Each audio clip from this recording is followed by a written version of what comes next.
तीन दिवसीय प्रवास पर छिंदवाड़ा पहुंचे सांसद नकुलनाथ। सिमरिया हनुमान जी से मांगा जनता के लिए आशीर्वाद। रेत के अवैध खनन पर हुई बड़ी कार्रवाई, नहीं मिला भागने का मौका। संयुक्त कार्रवाई में एक पोकलेन सहित 15 डंपर जब्त। डीआईजी अनिल माहेश्वरी पहुंचे जुन्नारदेव, स्टाफ से रूबरू होकर लिया हालचाल। विवेकानंद कॉलोनी में अवैध निर्माण की शिकायत के बावजूद कार्रवाई नहीं, 1 साल पहले भी की थी शिकायत। और कोरोना संक्रमितों की फिर बड़ी संख्या, जिले में दर्ज हुए अब तक कुल 67 कोरोना पीड़ित, 38 हुए ठीक। नमस्कार, छिंदवाड़ा लाइव के इस बुलेटिन में आपका स्वागत है। मैं हूं आपके साथ आकाश। अब देखते हैं खबरें विस्तार से। छिंदवाड़ा संसदीय क्षेत्र के सांसद नकुलनाथ 3 दिवसीय प्रवास पर छिंदवाड़ा पहुंचे। एयर स्ट्रिप पर कांग्रेस नेताओं और जनता से मुलाकात के बाद सिमरिया हनुमान मंदिर पहुंचे। यहां संकट मोचन हनुमान के चरणों में माथा टेक देश और प्रदेश के लिए खुशहाली मांगी। इस दौरान मीडिया से चर्चा के दौरान श्रावण मास में मंदिर आकर क्या मांगने के सवाल पर सांसद ने कहा कि देश के लिए खुशहाली, संकट से मुक्ति। मैंने उनका आशीर्वाद मांगा छिंदवाड़ा की जनता के लिए, भगवान से यहाँ हमेशा छिंदवाड़ा में सुख शांति बने रहे। और ये जो कोरोना का जो महामारी है, इस पर मैंने खास करके भगवान से प्रार्थना की है कि हमारे छिंदवाड़ा जिले को इस महामारी से सुरक्षित रखें। मक्का उत्पादक किसानों को लेकर कहा कि पिछले साल 2000 रुपए प्रति क्विंटल मक्का बिका था। इस बार सरकार की लापरवाही के कारण किसानों को उचित दाम नहीं मिल रहा, इसीलिए सीएम को पत्र लिखा है। देखिए, आपको याद होगा कि पिछले साल मक्के का भाव 2000 रुपये क्विंटल तक पहुँच गया था। किसानों को मन में रखते हुए, किसानों की सोच विचार धारा से मैंने मुख्यमंत्री जी को चिट्ठी लिखा है और मैंने उन्हें कहा है कि जिस प्रकार कमलनाथ सरकार में किसानों को 2000 रुपये क्विंटल मिल रहा था, वही मूल्य किसानों को दोबारा मिले। जिले की खदानों से खनन पर प्रतिबंध लगे 1 सप्ताह का समय भी नहीं बीता है कि रेत माफियाओं को फिर से भूख लग गई और उन्होंने नदियों का सीना छलनी करके रेत निकालना और तेज शुरू कर दी है। दरअसल सौसर क्षेत्र की रौना खदान से एक पोकलेन मशीन सहित 15 डंपरों को एसडीएम सौसर और पुलिस बल द्वारा जब्त किया गया, जिसमें एक डंपर में रेत भरी हुई थी और शेष 15 डंपर रेत भरने के लिए खदान में तैयार खड़ी थी। फिलहाल 14 डंपरों को खदान सुपरवाइजर के ही सुपुर्द कर दिया गया और एक डंपर को सौसर थाने में पुलिस अभिरक्षा में रखवा दिया गया। सौसर थाना प्रभारी सियाराम सिंह गुर्जर ने बताया कि संयुक्त कार्रवाई में पकड़े गए वाहनों के खिलाफ मामला दर्ज कर लिया गया है। कल कन्हान नदी में रात्रि में अवैध उत्खनन की सूचना थी, उसको प्रशासन, पुलिस और माइनिंग की संयुक्त कार्रवाई में दबिश दी गई थी। दबिश में वहाँ पर एक टाटा हिटैची मशीन, एक रेत से भरा हुआ डंपर, 14 खाली डंपर मौके पर जब्त की है। उनके खिलाफ माइनिंग द्वारा कार्रवाई करके यहाँ पर प्रतिवेदन प्रस्तुत किया था, जिस पर उनके खिलाफ 188 IPC और 3/4/21 MMDR एक्ट में FIR दर्ज करके भी उसने मिली है। जुन्नारदेव पुलिस थाने में डीआईजी अनिल माहेश्वरी समस्त स्टाफ से रूबरू होकर उनका हालचाल जाना।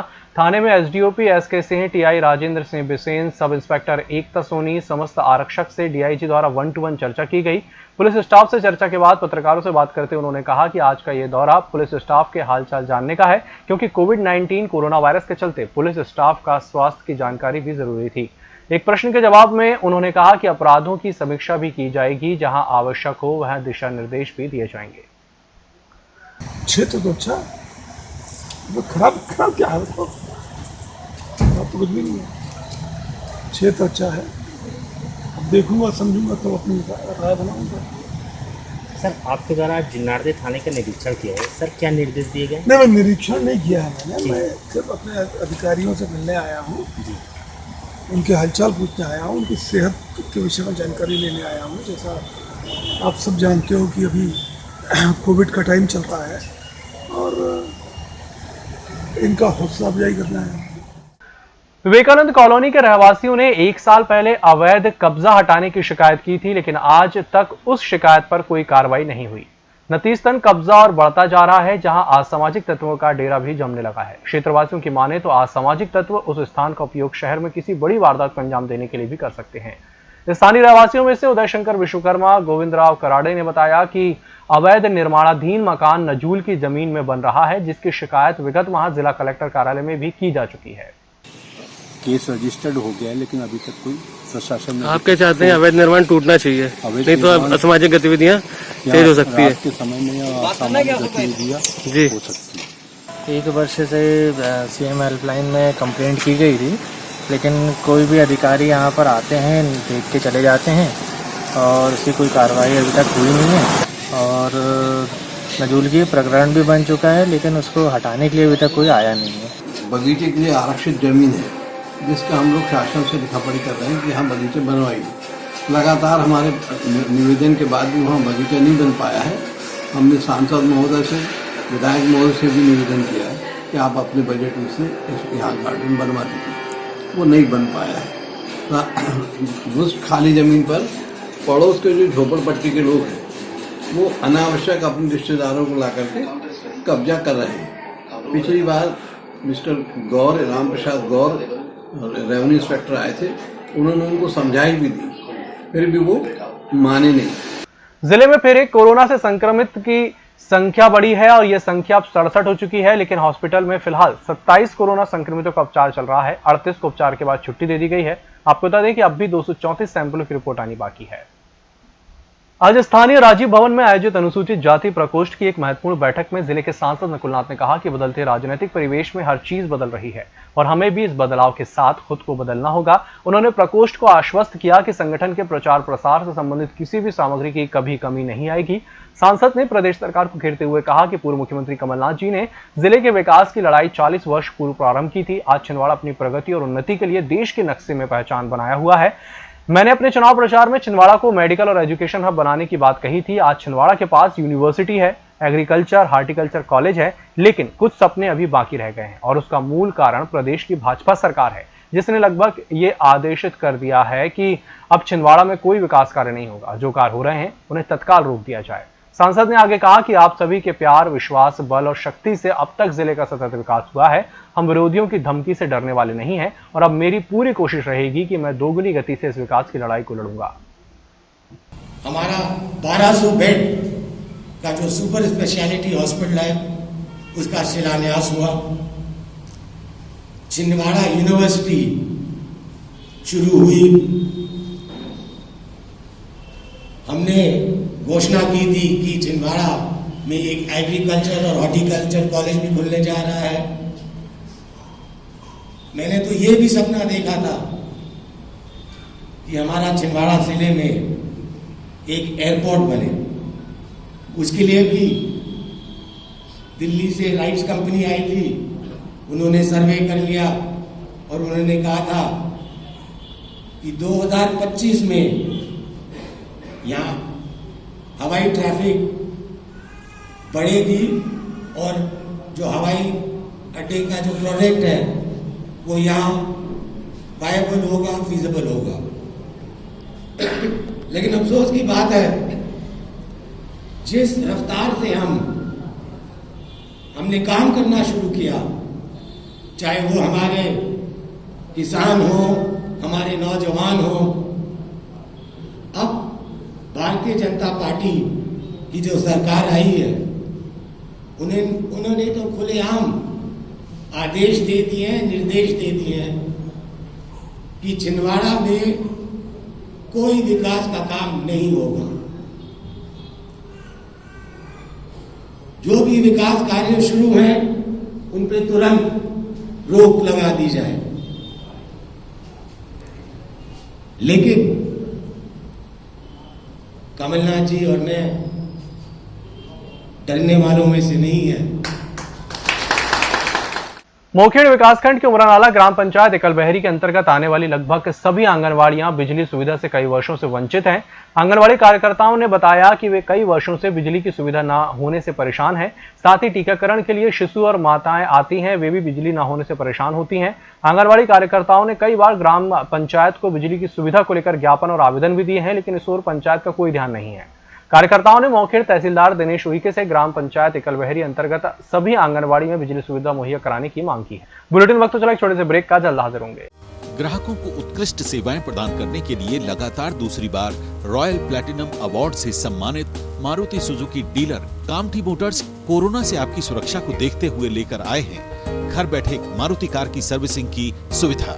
Kamthi Motors service on wheel SOW की सुविधा के साथ एक ऐसा सर्विसिंग व्हीकल जिसमें car lifting, washing, oiling, greasing के साथ साथ कंप्लीट सर्विसिंग की सुविधा प्रशिक्षित स्टाफ के साथ उपलब्ध। सर्विसिंग के लिए संपर्क करें मोबाइल 9111488444, मोबाइल 9285506132, 8929400541।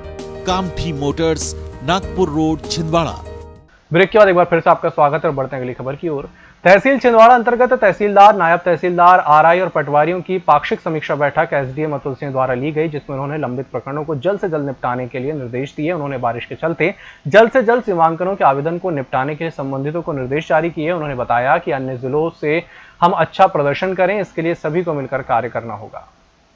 ये तहसील छिंदवाड़ा के पटवारियों की और आरआई और तहसीलदार, नायब तहसीलदार की, हमारे जो स्टाफ हैं जो फील्ड में काम करते हैं राजस्व से संबंधित, उनकी हम पाक्षिक समीक्षा बैठक लेते हैं। वही बैठक आयोजित की गई थी। बारिश शुरू हो गई है तो सीमांकन प्रकरणों का 100% निराकरण हो जाए। पीएम किसान के जिन लोगों के डाटा में कोई त्रुटि है उसका सुधार कार्य हो जाए।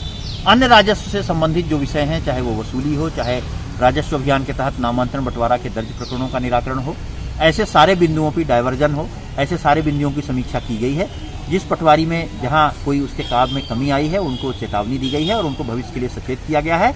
आगामी 10 दिवस का समय दिया गया है कि जो पेंडिंग काम है उसको आप निपटा लें, जिससे राजस्व के काम में कहीं कोई कमी न रहे और हम अन्य तहसीलों और अन्य जिलों के कार्य की तुलना में हम कहीं पीछे न रहें। पुलिस कप्तान द्वारा चलाए जा रहे अवैध गतिविधियों के अभियान के तहत मंगलवार को मंजीत सिंह पिता लखबीर सिंह भाटी निवासी खिरसाडोह थाना परासिया को सट्टा पर्ची का अंक लिखते हुए गिरफ्तार किया गया। उसके पास से सट्टा पर्ची और 1100 रुपए नगद और मिला, जिसे गिरफ्तार कर धारा 4 के तहत सट्टा एक्ट के तहत कार्रवाई की गई। कार्रवाई में उपनिरीक्षक वाना सिंह पवार, आरक्षक अनुवैदेही फूलभान सिंह, सैन्य अजय द्वारा कार्रवाई की गई। आरोपी के विरुद्ध प्रतिबंधात्मक कार्रवाई कर न्यायालय पेश किया गया। मंगलवार को मोखेड़ बीएमओ डॉक्टर बजाज के आदेश और डीएओ डॉक्टर गाडवेल के निर्देशन में होम्योपैथिक चिकित्सा अधिकारी डॉक्टर शिप्रा गुप्ता द्वारा कंपनी पुलिस लाइन छिंदवाड़ा में होम्योपैथिक कोरोना प्रिवेंटिव दवा का वितरण और कोरोना पर वर्कशॉप ली गई, जिसमें होम्योपैथिक दवा का महत्व और कोरोना से बचाव के तरीके विस्तृत रूप से बताए गए। ताल इंस्टीट्यूट ऑफ म्यूजिक संस्था इस कोरोना काल में भी शहर के लोगों को अच्छा संगीत सुनाने के लिए निरंतर प्रयास कर रही है।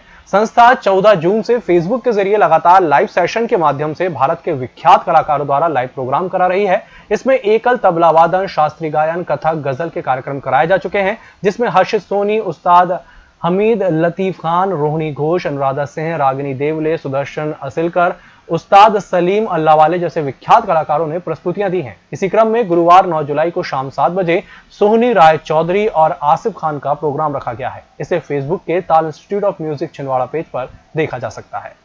पति पत्नी को लेकर मंदिर जा रहा था, पीछे से किसी मोटरसाइकिल सवार ने टक्कर मार दी। पत्नी गिरी और अस्पताल में उसकी मृत्यु हो गई, लेकिन पत्नी के परिवार वाले पति पर ही इस दुर्घटना का जिम्मेदार बताकर आरोप लगा रहे हैं। मामला जुन्नारदेव का है। वार्ड 3 तामिया रोड निवासी संजय की पत्नी पार्वतीबाई इस दुर्घटना में जान गंवा बैठी। थाना प्रभारी राजेंद्र सिंह बिसेन ने बताया कि संजय अपनी पत्नी को मोटरसाइकिल से नीमढाना लोगेश्वर मंदिर जा रहे थे, तभी अज्ञात मोटरसाइकिल से टक्कर लगी। महिला नीचे गिरी और शासकीय सामुदायिक स्वास्थ्य केंद्र जुन्नारदेव अस्पताल में उसकी मौत हो गई। पुलिस धारा 304 के अंतर्गत प्रकरण दर्ज कर मामले की विवेचना कर रही है। छिंदवाड़ा रेलवे में रेलवे सुरक्षा बल द्वारा AXEN जगदीश प्रसाद का सम्मान समारोह के साथ विदाई समारोह रखा गया। उनका स्थानांतरण रायपुर के लिए हो चुका है। इस अवसर पर मुख्य अतिथि के रूप में जोनल रेलवे सदस्य सत्येंद्र ठाकुर, SSE खान, स्टेशन प्रबंधक संतोष श्रीवास्तव, RPF प्रभारी इंस्पेक्टर PL जुमड़े, SI धर्मेश और रेलवे सुरक्षा बल के कर्मचारी उपस्थित रहे। सभी ने उनके उज्जवल भविष्य की शुभकामनाएं दी। माननीय श्री जगदीश प्रसाद जी, जो कि छिंदवाड़ा से प्रमोट होकर बिलासपुर जा रहे हैं, AXEN के पद पे उनकी पदोन्नति हुई है और SSE के पद पे श्री खान जी का पदोन्नति हुई है। तो हम सब रेलवे के समस्त कर्मचारी और ये अपेक्षा करते हैं कि वो बिलासपुर में भी जाके दक्षिण पूर्व मध्य रेलवे में छिंदवाड़ा रेलवे का नाम रोशन करेंगे। और जिले में हमारा घर हमारा विद्यालय के अंतर्गत नवीन शिक्षा सत्र 6 जुलाई से प्रारंभ कर दिया गया है। अभियान के अंतर्गत सतत गतिविधि के अनुसार अध्ययन और किए गए गृह कार्य के अवलोकन के लिए प्रत्येक विद्यालय के शिक्षक प्रतिदिन विद्यालय समय में गांव या शहर के एक मोहल्ले में 5 बच्चों के घर जाकर गतिविधियों का आकलन करेंगे। इस दौरान शिक्षक दक्षता उन्नयन, वर्कबुक अभ्यास, बच्चों के लेखन की जांच, मौखिक गणित पर चर्चा और उनकी समस्याओं का समाधान भी करेंगे और अपने वरिष्ठ अधिकारियों को फीडबैक देंगे, जिसका शिक्षकों के द्वारा विरोध किया जा रहा है। उनका कहना है कि जब हमें घर घर जाना ही है तो सोशल डिस्टेंसिंग के साथ स्कूल क्यों ना शुरू कर दिए जाएं। हमारे शिक्षक साथी बिल्कुल शासन ने आदेश कर दिया। शिक्षक एक वैसा व्यक्ति है कि वो तो शासन के नियम का पालन करता है, बिल्कुल ईमानदारी से और कर्तव्य निष्ठा से करता है। और आज भी हमारे शिक्षक घर घर जाके और हम लोग वो काम शुरू कर दिया है। घर में जाके थाली बजाना, घंटी बजाना, बच्चों को पढ़ाना बिल्कुल ठीक है। लेकिन एक हमारे संघ का मानना है, मेरा मानना है, अगर शासन सोशल डिस्टेंस का पालन करते हुए अगर स्कूल ही अगर लगा दे तो क्या दिक्कत है। मतलब कोरोना की महामारी को देखते हुए शासन ने घर घर जाके संपर्क करना है, वो तो ठीक है। लेकिन संपर्क तो हम वैसा ही कर रहे हैं बच्चों से, गांव में वैसा ही संपर्क कर रहे हैं। क्या स्कूल में क्या दिक्कत हो सकती है स्कूल चालू करने में? इसमें क्या परेशानी जा रही है अभी? नहीं, इसमें परेशानी की एक शिक्षक को गांव में घूमना पड़ता है, बच्चों को बुलाना पड़ता है पालकों से। लेकिन परेशानी इस समय कि कुछ लोग, जैसे संसर की बात की जाए तो यहाँ बहुत से ऐसा ग्रामीण क्षेत्र है कि यहाँ कृषि वाला क्षेत्र है, तो इस समय फसल बोने का समय है, अपने लोग खेत में गए काम के लिए, तो फिर पालकों से संपर्क या बच्चा के घर में नहीं है, क्या किया, ये हमारे सामने समस्या है। हाँ, तो मोबाइल की भी समस्या है जैसे कुछ। इस वीडियो में फिलहाल इतना ही। नमस्कार।